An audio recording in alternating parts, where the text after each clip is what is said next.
Jadi pas jam 12 lewat 10 menit tiba-tiba muncul api dan langsung membesar.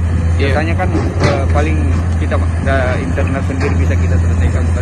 Mungkin karena faktor cuaca matahari ya, sinar matahari terik sekali, kemudian angin kencang sehingga api itu cepat membesar.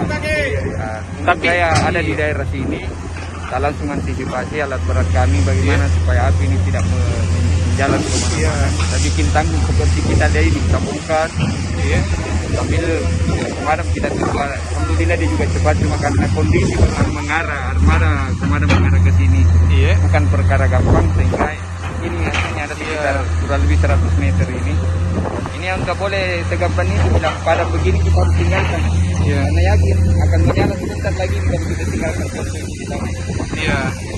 Harus tinggal termakan. Tapi awalnya kecil memang Pak. Kecil. Ini yang belum ditahu kenapa bisa ada. Nah ini yang jadi pertanyaan saya, karena anggota kami baru turun memantau tiba-tiba belakang. Kalau awalnya titik api itu di sekitaran sini.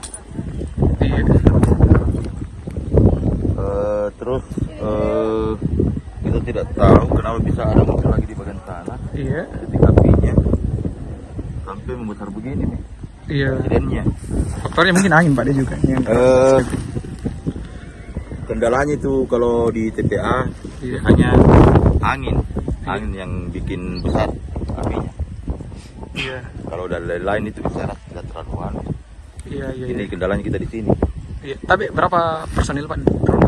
Kalau personil ada mungkin sekitar 40 lebih sampai 50. Dan 10 unit ini Pak. 10 unit kendaraan.